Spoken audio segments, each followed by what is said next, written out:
પ્રકાશ સંશ્લેષણની પ્રક્રિયામાં કેટલા રંજક કણો સંકળાયેલા છે?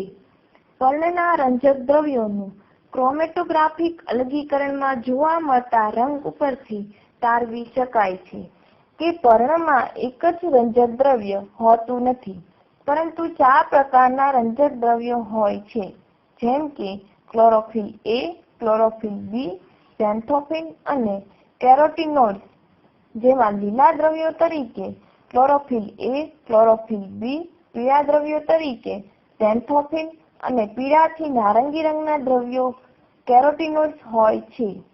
આ દ્રવ્યો પ્રકાશ શક્તિના શોષણ સાથે સંકળાયેલા છે. તેઓ પ્રકાશની વિશિષ્ટ તરંગલંબાઇનું શોષણ કરે છે અને તેમાંથી શક્તિ મેળવે છે. આ શક્તિ પ્રથમ વિજાણુ શક્તિમાં અને ત્યારબાદ રાસાયણિક શક્તિમાં રૂપાંતરિત થાય છે. આ ક્રિયામાં ક્લોરોફિલ A ના અણુ મુખ્ય પ્રક્રિયકો છે. અન્ય પ્રકારના રંજક દ્રવ્યો તેમના દ્વારા શોષાયેલી પ્રકાશ શક્તિને તેના તરફ સંકેન્દ્રિત કરે છે, તેથી તેઓ સહાયક રંજક દ્રવ્યો તરીકે ઓળખાય છે. આમ ક્લોરોફિલ A ના અણુઓ અણુ પ્રક્રિયા કેન્દ્ર તરીકે વર્તે છે.